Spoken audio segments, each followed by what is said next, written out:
Coming up this week in work, Leanne is away. So guess who is here to replace her? Yep, it's the man who laughs in the face of nominal determinism. My second favorite organizational psychologist, the dork from New York, Dr. Jake Chuba. Yes, this week I am here and in charge of the Truth or Lie segment, and we're taking a long, hard look at whether or not to trust your gut instincts. Plus, I will be talking about something that caught my eye in the news this week around a blockbuster article in the New York Times that has been floating everywhere, which takes a look at some data recently published that concludes remote work is very, very bad for our health. And I'll tell you why I disagree mostly. Interesting. And I apologize for calling you the dork from New York. It just rhymed and it just felt right. I just threw myself into it. And thanks to an article I saw recently in The Guardian, I think, which is very left-wing for me. I'll be looking into the latest research around unemployment in the UK specifically, but also we'll be getting an idea from across the pond and reveal why the future workforce might be very different from today. And of course, we've still got the workplace surgery. It's just this week we're putting the questions to Dr. Jake.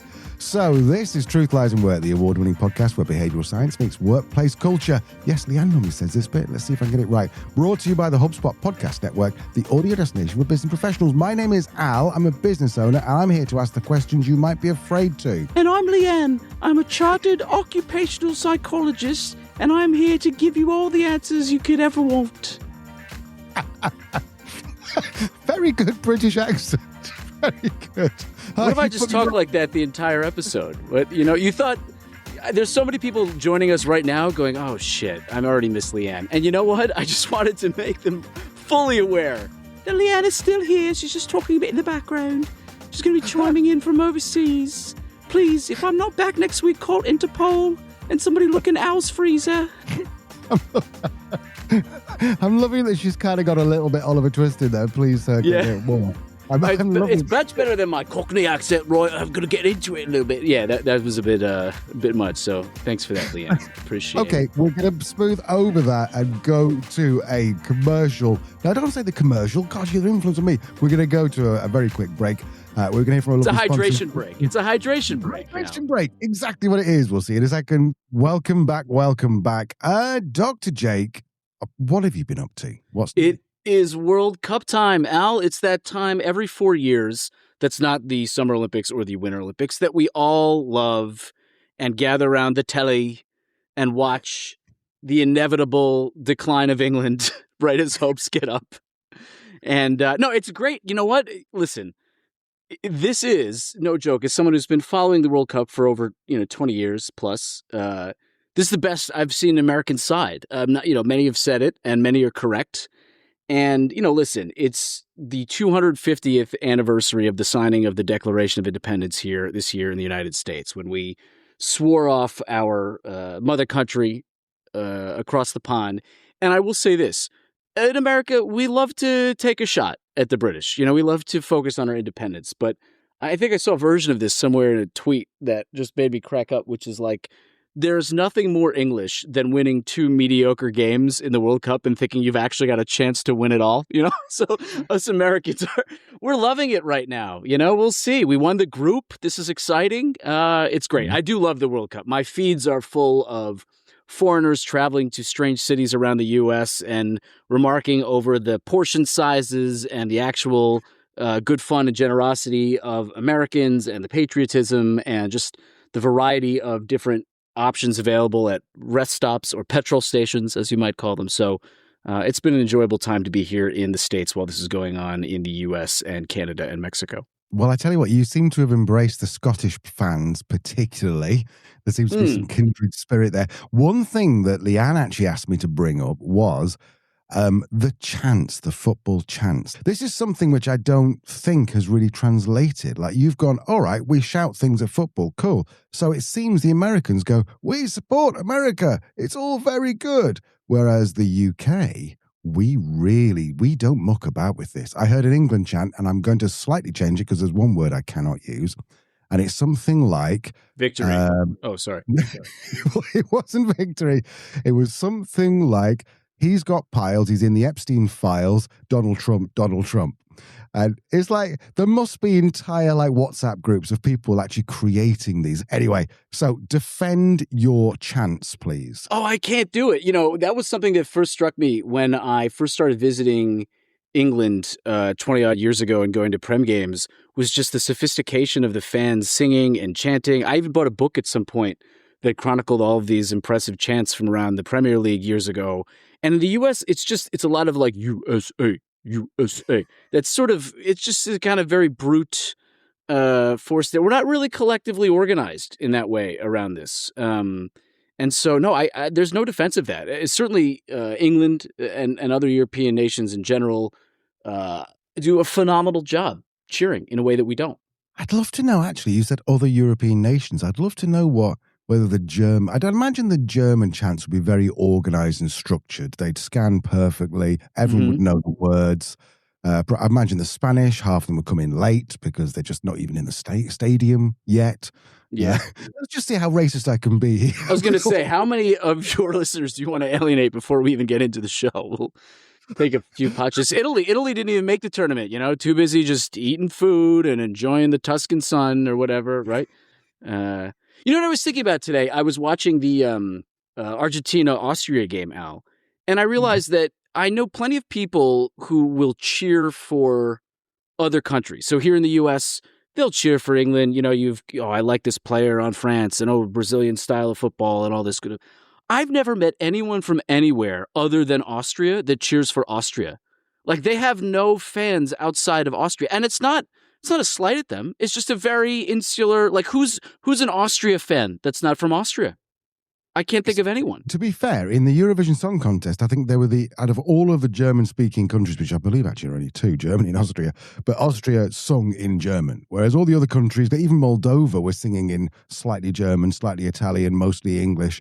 But the Austrians were like, no, I was about to do a terrible accent, which was about to get me cancelled. So luckily, I stopped doing that at that point. But they were like, no, we shall sing because we speak in Austrian, so we will sing in Austrian. But how did it get on? What was it? Was it Uruguay, Austria, did you say? No, it was Argentina, Austria. It was just, I turned it off earlier. It was 1-0 at the half. Messi scored, which was disappointing. I was one of the few who was hanging on to the random piece of World Cup trivia that the all-time leading World Cup goal scorer was Germany's Miroslav Klose.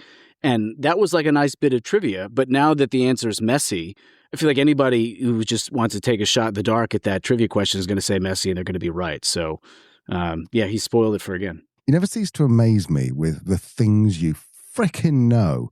I am to the point of actually quite upset about how much you fucking know. That annoys me a lot. I wish my wife was here to hear this. And for all of those listening, my wife doesn't listen to a thing I do. She doesn't read a thing I write. I'll occasionally be like, hey, what did you think of that newsletter I published? And I get this sort of like, it's not really a non-answer. It's more like, I was too busy taking care of your children kind of look that I get from her to like read the newsletter as she's scrolling Instagram for an hour and a half at night.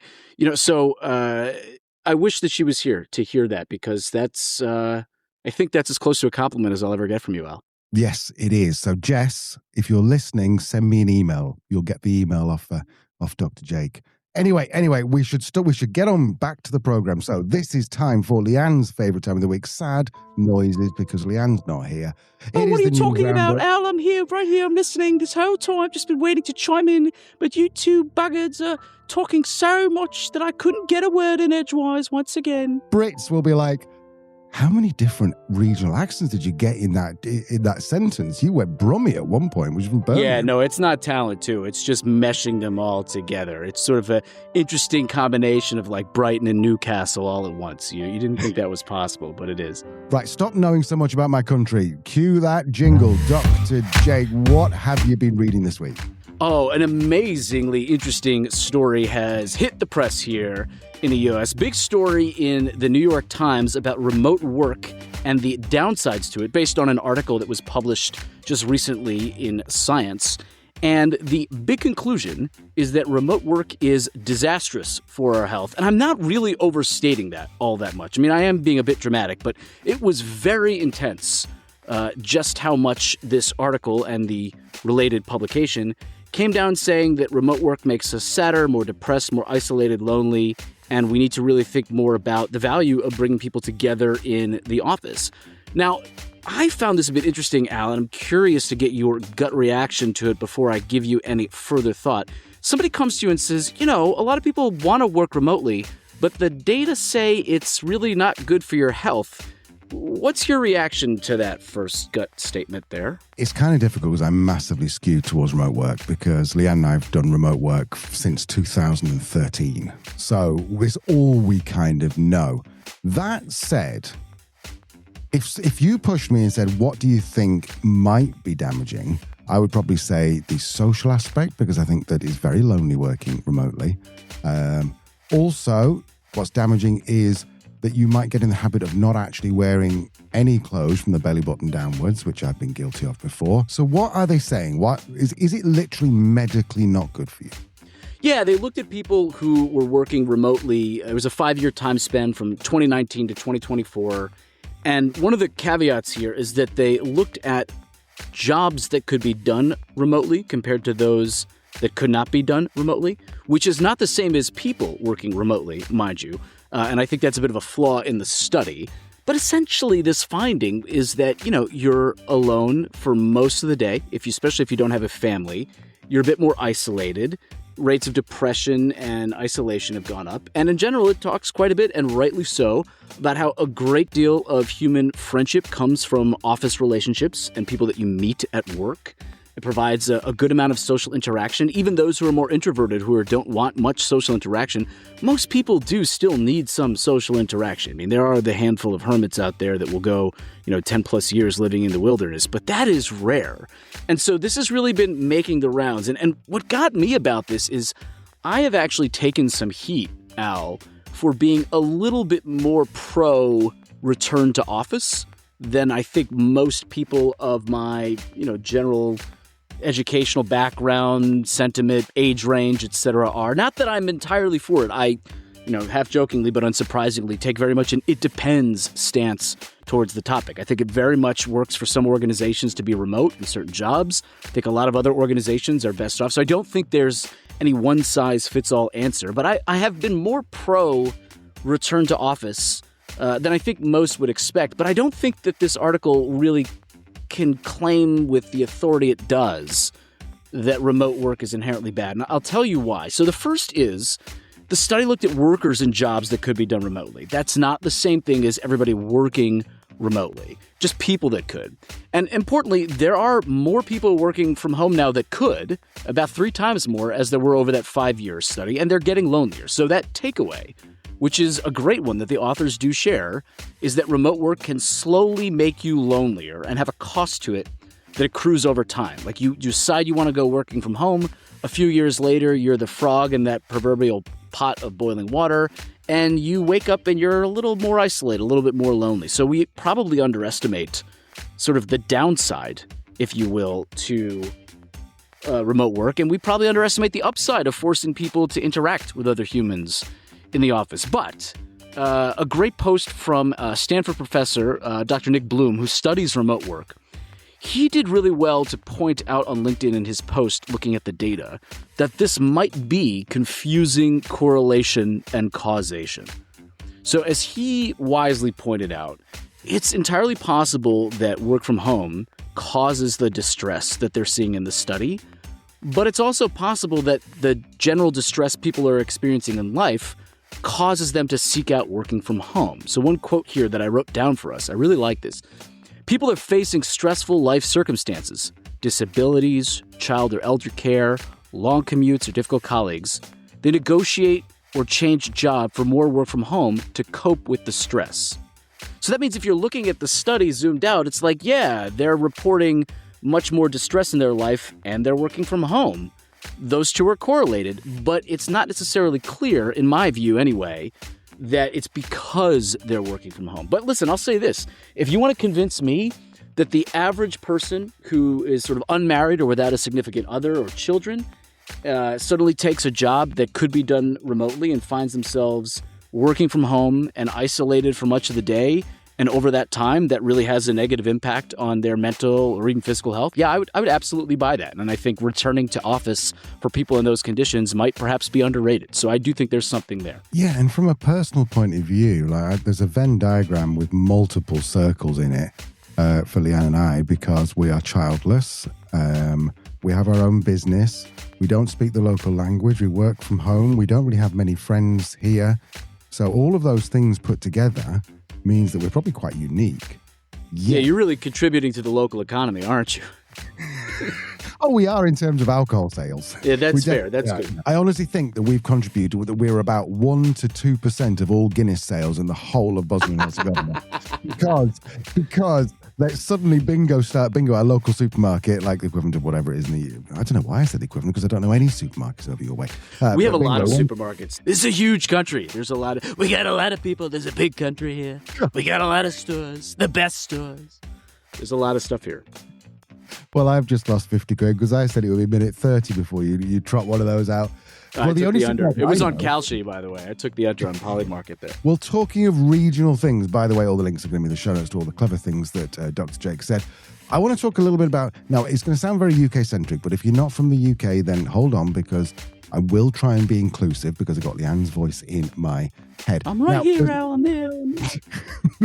There's a term in the UK which is called NEET, N-E-E-T, and it stands for Not in Education, Employment or Training. I'm not sure. We'll ask you in a second about what it's like in the US, whether you've got a similar kind of thing. This is basically the way that the UK government tracks young people. These are 16 to 24-year-olds who've fallen out of the job market entirely. So they are not in education, employment or training. They're probably in the pub. So that's actually not true in the younger versions because they don't drink as much as my... Just sitting at home on phones. Yes, exactly. Sitting at home on phones or playing those weird video games. So the guy, Alan Milburn, he's a former Labour Health Secretary. He was commissioned by the government to figure out why so many people are in this situation. And the numbers are kind of stark, I suppose. This was in The Guardian, right? So right now, just to give you a baseline, 1 million young people in the UK are NEET, not in education, employment or training. That's roughly 1 in 8. And without any action, the report suggested that would go up to 1.25 million in the early 2030s. But here's the stat that definitely made me stop and read this. 6 in 10 young people who are NEET have never had a single job. Not one. Now, 20 years ago, that figure was 4 in 10. So a whole chunk of this generation has never actually had a Saturday job. They've never gone onboarding. They've never, I don't know, what else do you do at work? You have to go and sweep up. You have to go and find a long stand and tartan paint and all this stuff. That was kind of shocking to me. Now, what's the situation across the pond, Dr. Jake? I do think it's a little bit better. The demographic there of 16 to 24 in the U.S. appears to have unemployment rates that hover around 9% or 10%, and it does tend to trend generally with the economy, so a bit more violently than most employment. It's a bit more volatile, and that makes sense, right? It's entry-level employment, it's odd jobs that people have spare money for, et cetera. So I think post-global recession in 2008, 2009, that number got as high as 1 in 6, 18, 20% or so. But it's around 9 to 10%, and it's tough to tease out exactly how many of those folks are in college part-time or seeking work or not.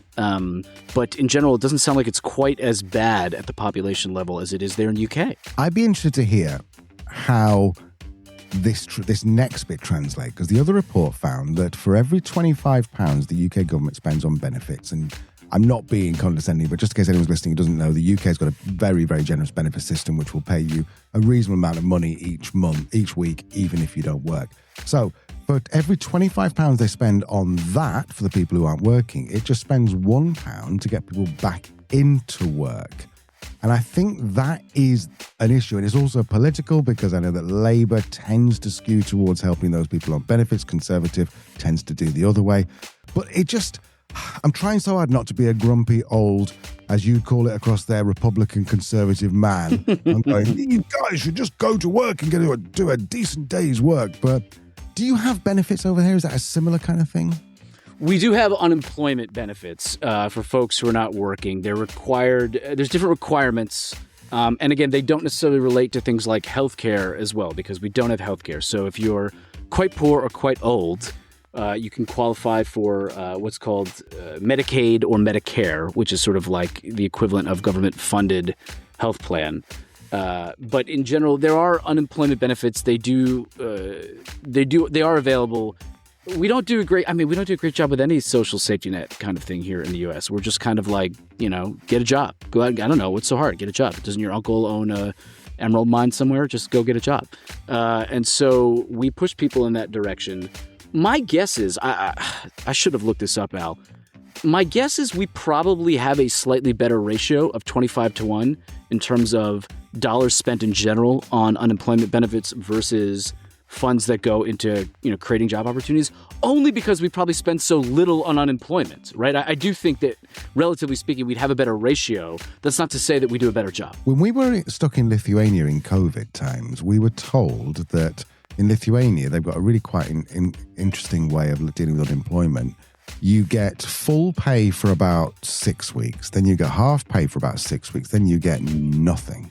And the plan is, at that point, you've got 12 weeks to get your shit together. You've got 12 weeks. And I know that the economy is slightly different in the Baltics, slightly different. But still, it sounds on paper that's a cool idea. But then also, we've got to fold in as well, Dr. J. We've got to fold in the idea that the AI now is screening so many CVs that there's stories almost every week or even every day on the BBC saying, I've applied for 600 jobs. I've not even got an interview. It does seem something like there could be a targeted sort of government interventionist way to create opportunities for public benefit that would provide somebody with work, that provide some opportunities for labor, that would provide, a sense of accomplishment and dignity for the people in those roles. I mean, I don't know if there's a solution that works from one country to another, because to your point a moment ago about Lithuania, the economic differences are so different, right? If you're in Norway and you have vast oil wealth that you can use to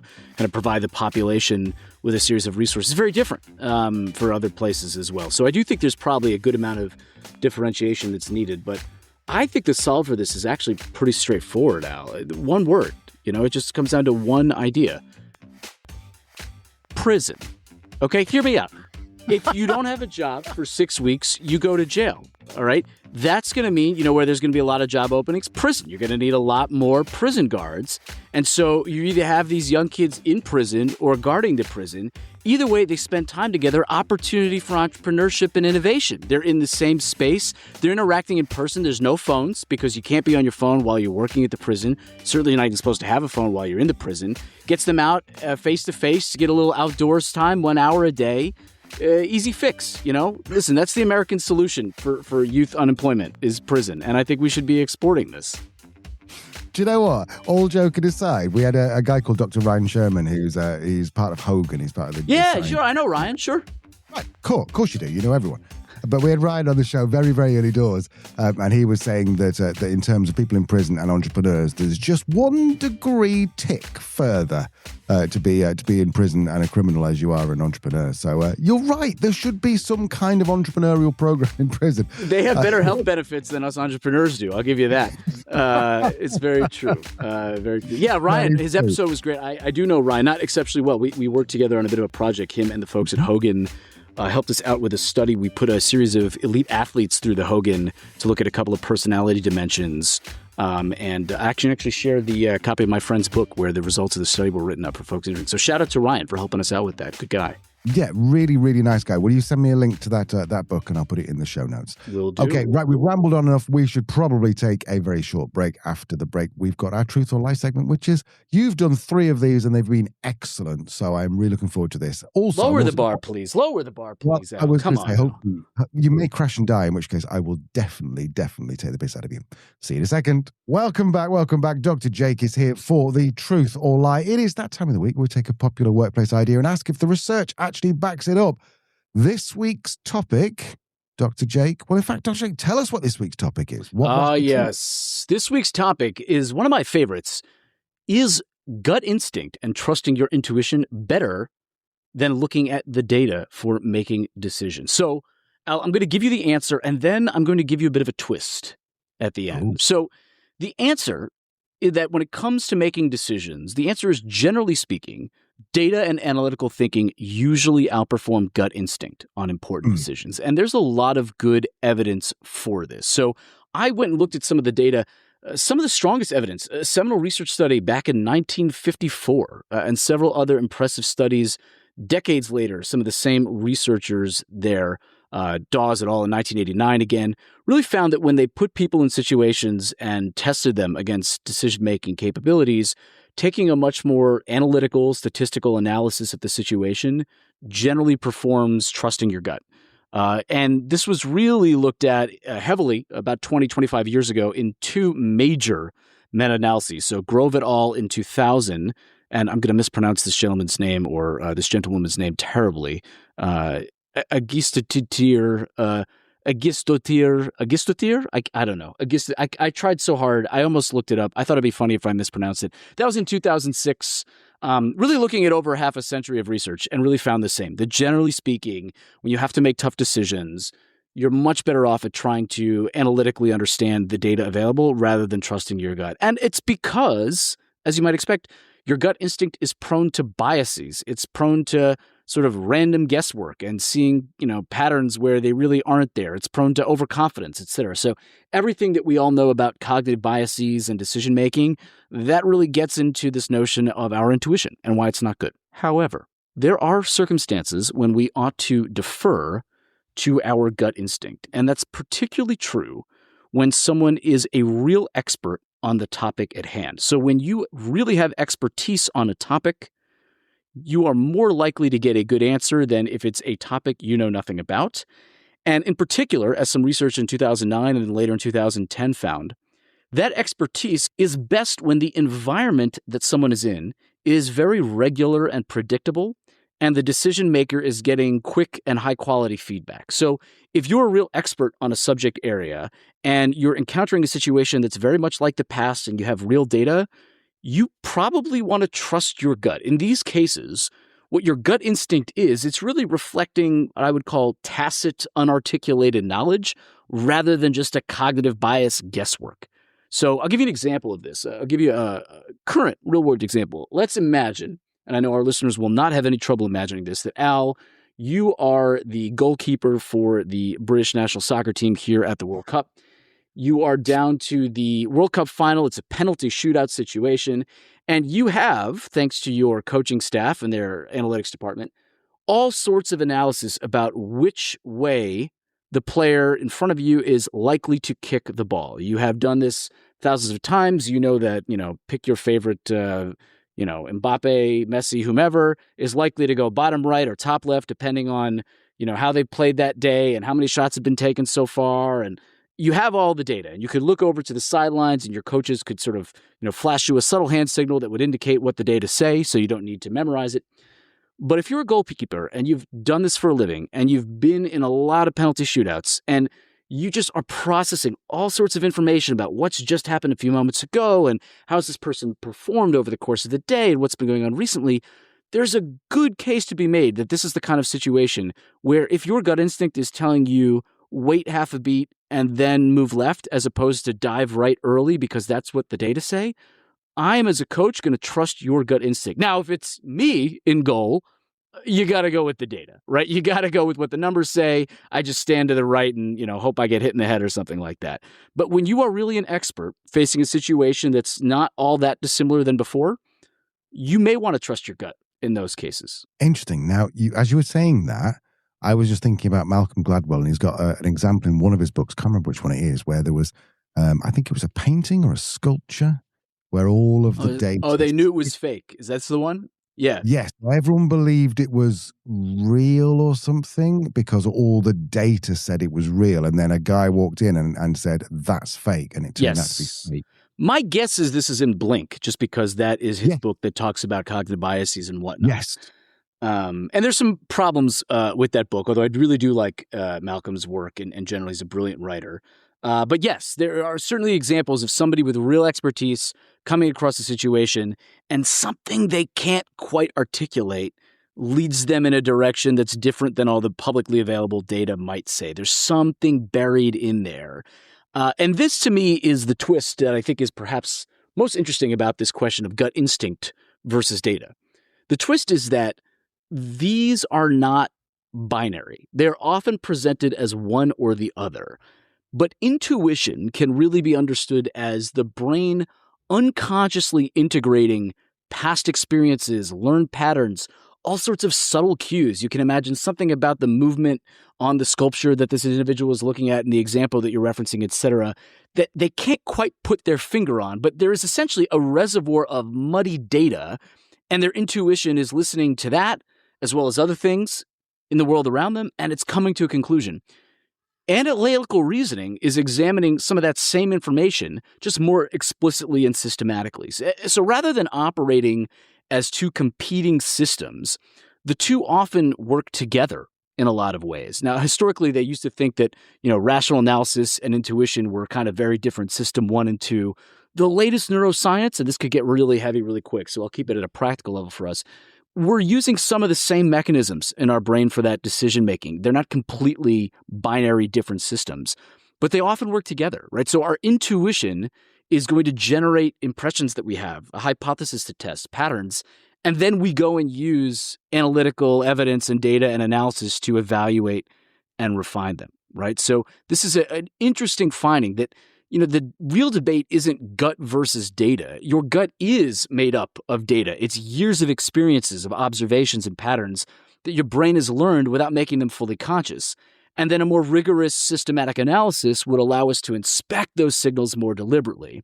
And the best decisions usually come, especially if you have expertise, from letting intuition generate hypotheses and then utilizing a more rational analytical process to test the evidence around them. So when you meet someone and you're just like, oof, I just don't trust them.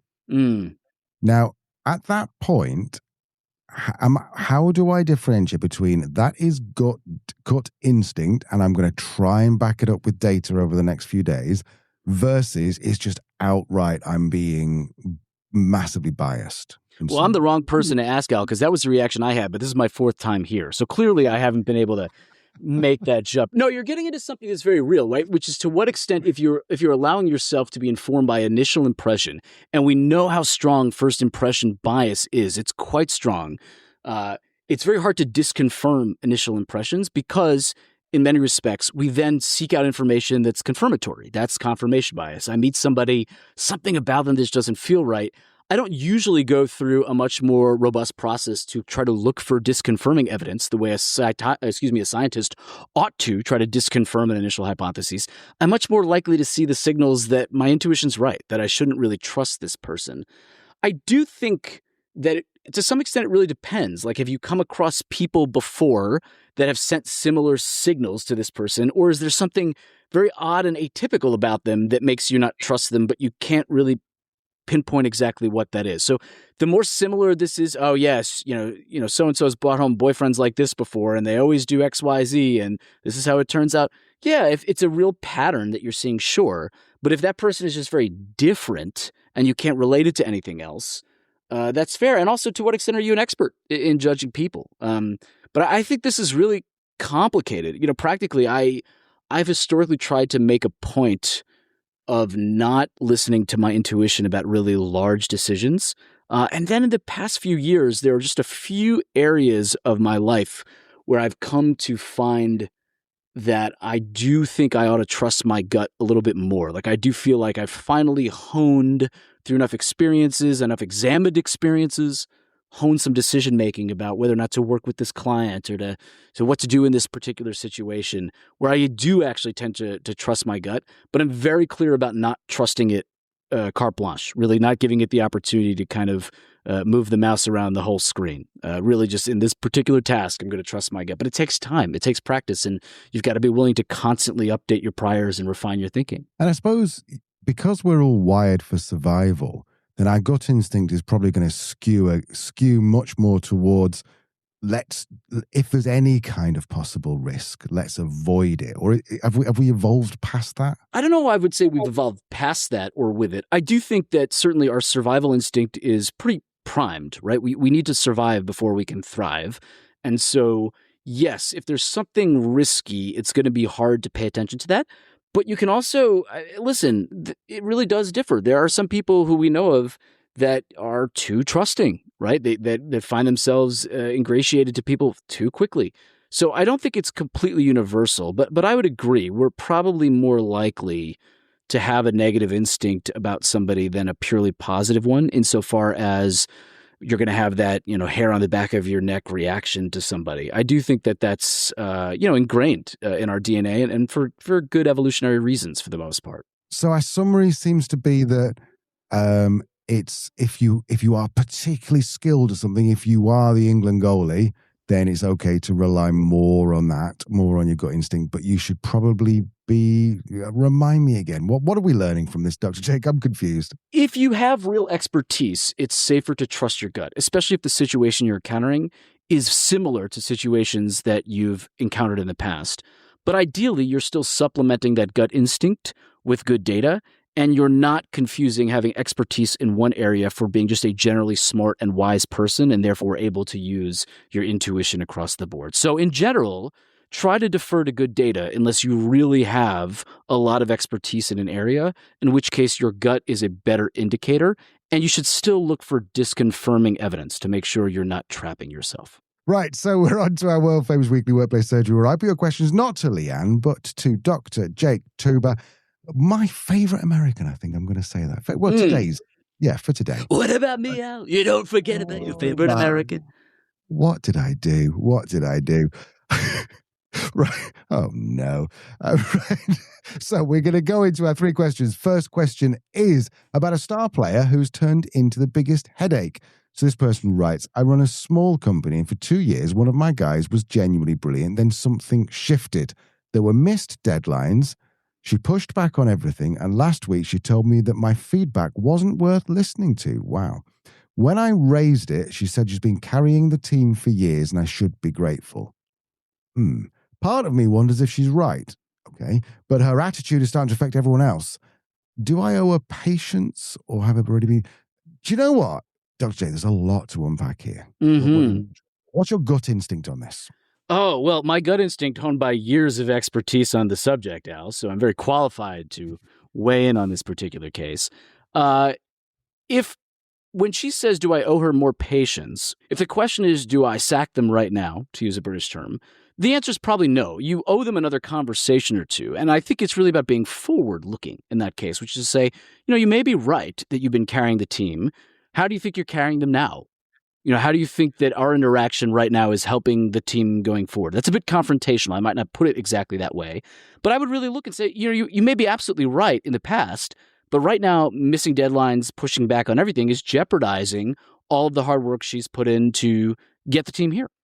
So that's kind of where I would start the conversation, I think.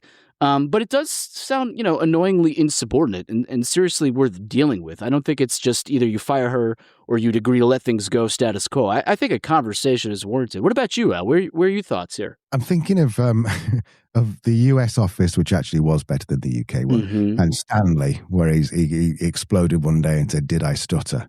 And that was genuinely, I think, shocking to everyone because he had pushed the boundaries as much as he possibly could. But that was the point where I think everyone in that room, I know they're all characters and they're made up. I know this, Dr. Jake, but it was very well acted that they'd gone over the line there. And all of this sounds to me like it's gone over the line. However, there's Leanne's voice back ahead just shouting or whispering the words sexily to me in my ear, toxic superstar. Is that what toxic superstar?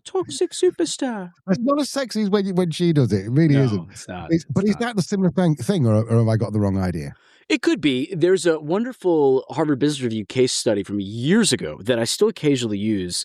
I believe it's called The Unmanageable Star Performer or something like this. And it really is a case where somebody is out running an offsite office at a location, and the person goes out to visit that office, and everybody there is feeling that they've been pushed too hard by this person. They're not being listened to, but this person's a real star. And sort of the case that the students have to deal with is, what do I do about this situation?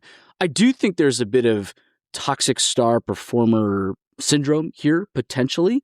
But I don't think the answer is just to look at this person as the challenge. Like, let's look at what's going on with the kind of direction we're giving them. Why is it they keep missing deadlines? Is there something we should be doing? Is there something the team should be doing? So I certainly do want to consider that. But I also think that the smart way to consider that is to look a bit systemically first before we just look at this person as the source of the problem. They may be more of a symptom of larger organizational challenges than the cause, or certainly part of the cause, but not the entirety of it. That's kind of where my mind goes here. I think you've just given some really, really good advice there to just chill out a second. Don't go in there with your ego and go, how dare you talk to me like this? But also don't lie down and go, oh my God, they've been so great. Because as you said, there was a line you said in there I really liked, saying, you may well have carried the team, but how do you feel like you're carrying? What was it you exactly said? How is this helping them now? Another way to approach this conversation would be to go with them with genuine curiosity, but ideally framing it in an honestly self-critical way, which is to ask them, how come you feel as though you've been carrying the team for years and didn't voice it? What could I have done to make sure you voiced that you felt like you were doing more than was required or weren't doing enough? I hate the thought that I've been putting you in this position, sort of come in hat in hand, not in an accusatory way. Why do you think this is the case? But, how come you haven't had a chance to tell me about it? What have I done that's prevented you from being able to speak up so that right now this is how you speak out? That would be an interesting way to approach this because, again, it's putting the onus on you as the leader, as the manager in this case, to say, am I creating the circumstances for your success enough? And if I haven't been, let's figure out where I went wrong years ago so I don't keep making the same mistake for you going forward. Fabulous. Okay, so the question number 2 is about returning to work and the struggles of returning to work. So this person writes, hi, Al, Leanne, and I'm going to add Dr. Jake because I didn't know you were going to be on. I found that every time I take a few days off, I come back feeling like I've forgotten how to function. The first day back is a write-off, and honestly, the second one is too. What's strange is I actually enjoy my job. So why does re-entry feel so difficult? I've tried leaving myself notes before I go, keeping my phone off on the last day of holiday, even easing back on a Thursday so the week feels shorter, but nothing really sticks. Dr. Jake, is this their problem? Is it a universal thing? I know when I come back from like 2 weeks away, like at Christmas, I come back from 3 weeks away, sit down to podcast, and I'm like, I've got a keyboard in front of me. I don't know what any of these buttons do. I have no idea what I'm doing. Yeah, Al, I mean, one word here, prison. That's really the answer to this situation. You stopped saying stuff when I got a mouthful of water. Spend equipment. I don't think this is them, but I don't think that this is universal. It's just a bit of an adjustment period. It's a task switching. It's an environmental switching. You've got to kind of re-immerse yourself in the work. I don't think it's a terribly big deal. I would say if you know it's going to happen, create circumstances that minimize its negative impact. So make sure you're not scheduling things right when you get back, as they seem to be doing, that are truly, truly essential or really high value or high risk tasks. Give yourself a bit of a buffer if that's what it takes. I love the fact that they are doing things like leaving themselves notes before they go. Some people refer to this as the Hemingway effect, this notion of figuring out where you're going to get started when you come back from a break. I think that is one of the best pieces of advice that anyone who ever asked me about being productive is I go to in terms of sort of leaving yourself very specific notes about where you would continue onward had you had the opportunity to keep going, so that coming back from a break doesn't feel like you're starting from zero, but you can jump back in as if you were just taking a quick run to the restroom or the loo, as some might call it. So I think they're using good strategies here. I wouldn't stress about it. Honestly, this is a pretty common phenomenon. And just make sure you're not setting yourself up to have to do something really consequential when you get back, whether that's a Thursday or a Tuesday. I don't think it makes much difference. Yeah, I think I agree with you. And by the way, my Hemingway method is the whole write drunk, edit sober. So I think very different ideas we're taking from the man. Assuming it's the same Hemingway, is it right? I guess there's no way to know, right? Maybe there are multiple Hemingways. That's a good point. We often quote people assuming that like we're just talking about the same Einstein.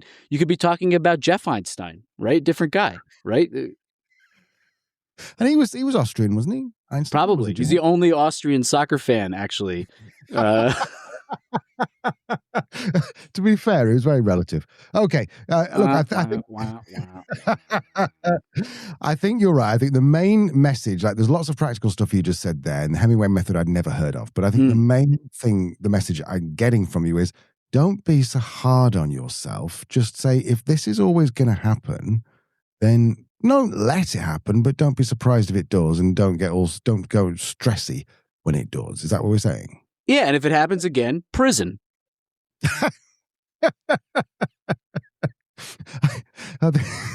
I'm wondering about the title of this. Should just be something like "Why every answer to a question is prison." That's right. Honestly, that's the American education system. So be careful what you wish for, Hal. That does seem to be the answer to a lot of questions here in the U.S. Hey, how do you think we can set these people up to be successful if they haven't had a lot of great opportunity thus far? Prison? What about prison? I don't know. We could send them to prison. What if the prison, let me tell you this, what if the prison was across state lines? That might set them up even better. That's basically how we do things here in the U.S. So it's either college or prison. That's the pipeline to success. That or training yourself on Claude. Those are the three options we have. Okay, so question number 3, as you requested. Hi, Alan and Dr. Jake. I run a small consultancy, fully flexible, no core hours. As long as the work gets done, I don't care when people do it. Good for you. But I keep noticing my team sending emails at 7 a.m. and 9 p.m. and responding to messages instantly on weekends. It feels very performative and almost like they're trying to be always on version that I've never actually asked for. So I've told them, Peter, I don't want this. So why are they doing it? Dr. Jake, let's get to the bottom of this mystery. So they say they don't care when the work gets done as long as it gets done. Mm-hmm. I got to be honest with you, Al. It kind of sounds like they care when the work gets done. It kind of sounds like they're not really sure about when the work is getting done. It's just interesting because normally people say that and then they sort of expect them to work at odd hours. And this person's saying, I don't want them working at 7 a.m. and 9 p.m., even if that's when they want to get the work done. So is this part of it? Because we don't know the full situation, but this could be what you're suggesting or alluding to is that they might be just saying that to everyone, thinking, oh, well, that's what I should be doing. Or they're saying it, genuinely meaning it, but they're actually not living it. And they're the ones sending messages at 6 a.m. on Sunday morning. Or is there a third possibility? I think they probably don't realize that they do care when people are getting work done. And it's just off-putting to them that they don't want to feel, if I had to take a guess, they don't want to feel like somebody who is driving people to work at really tough, difficult hours, right? They don't want to think of themselves as somebody who's running a small consultancy where people are working at 7 a.m. and 9 p.m. and sending messages on weekends because they don't like thinking of themselves that way. But listen, if you are truly telling them you don't expect it, then one of two things is happening. Either they are not getting that message and they think you are just saying that, but you really do expect it, in which case we've got a whole other can of worms, or you are committing to this idea that you don't care and you do care and you really do care and they actually want to work at those hours and you've got to find a way to adjust. So this is either about personal adjustment that needs to get made, or it's possible that whatever you're doing that seems to be signaling to them that you don't expect it is not getting through. And that would be a bit more concerning because that's a bit of a harder fix than just, hey, give it up.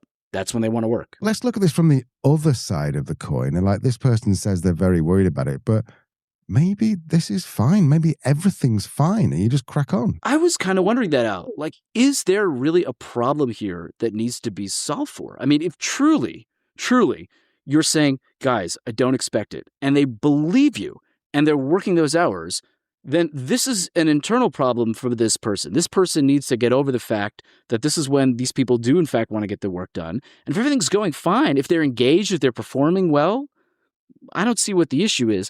I suspect that there's more underneath the hood, though, here, Al. I suspect that there's something else going on. It must be the case that they are not really convincing their team that they don't have to work those hours, because otherwise, if this is really when they want to work, what's the problem? I think you're right. And I think that maybe there's an element of them going, I don't want to be seen as a bad boss. So I'm going to say, oh, well, no, I tell everyone to go home at 5 o'clock. When in actual fact, that's just what they're saying. I don't know. It also begs the question, right? Is this person working those hours? Because oftentimes your team is going to wind up working in similar hours to you.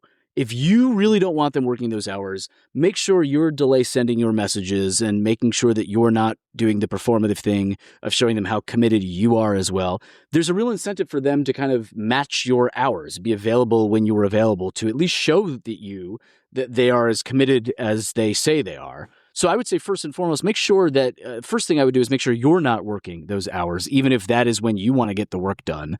That would be the sort of first fix here to make sure that they're not doing it as well. But beyond that, yeah, I think some of this is about how they want to be seen by the others, maybe even how they want to be seen by themselves. Maybe they really don't want to think of themselves as a boss that has people working for them at those hours, when either that is when folks want to do it or that is when the work requires it. And they have to solve for that dissonance between who they think of themselves as and who others see them as. That's a real possibility. Yeah, and I suppose one other possibility is there might be someone on the team who's like a type A personality, and they're the ones who send emails at 7 a.m. and 9 p.m. and everyone's just trying to keep up with them and they don't even think about the boss at all. That's a possibility too. It could be deferring to someone else, other leadership within the organization that's not yourself.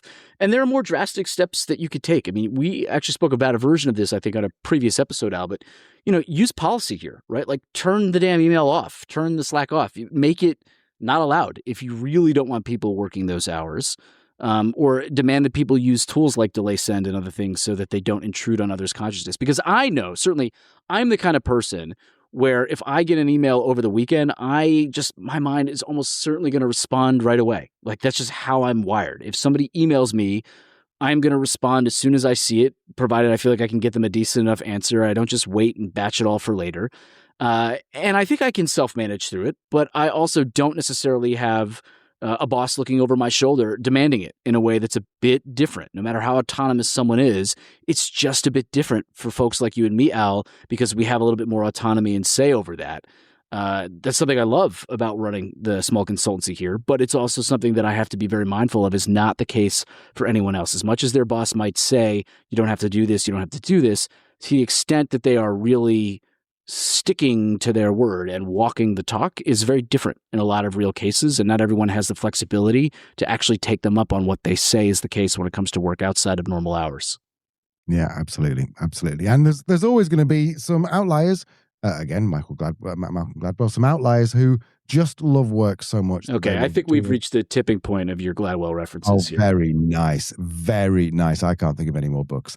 Right, so talking of people who are obsessed with working because they just love it, there is a comedian from the UK, I'm pretty sure you've heard of him, called Jimmy Carr. Very successful. I've been to see him twice at his gig. Well, I tracked down his ex-manager from 25 years ago. His name is Mike Harl. He's living in the Czech Republic right now. And this is the actual guy who told Jimmy to quit his corporate job and pursue comedy. So if you hate Jimmy Carr, then this is the guy you need to talk to. Something that obviously seems to have worked out very, very well for Jimmy. So join us on Thursday as we learn about young Jimmy. We're going to hear all Mike's management stories from working at Shell UK and exactly what happened in that moment when he told Jimmy to quit. Dr. Jake, if people want to hear more about you, where do they find you? Oh, you can find me anywhere that the internet works. Find me on LinkedIn. Find me at Substack, www.workwise.substack.com. Please join me there. And that's probably the easiest way to get a hold of me. Appreciate those who do. Definitely. And if you do sign up, just you come for the newsletter, you stay for what I only just noticed last week, your little tagline at the beginning of each newsletter, which I thought was very, very typically you and very clever. So very funny. So thank you, Dr. Jake. Genuinely, thank you for your time. All joking aside, it genuinely is a pleasure. And I'll probably just delete this bit from the interview because I don't want it to go to your head. Thank you so much. Yes, Jake, it's been such a pleasure to have you here, Jake. You're so wonderful. We'll see you soon. All right, bye, guys. She'll be so angry. Bye-bye.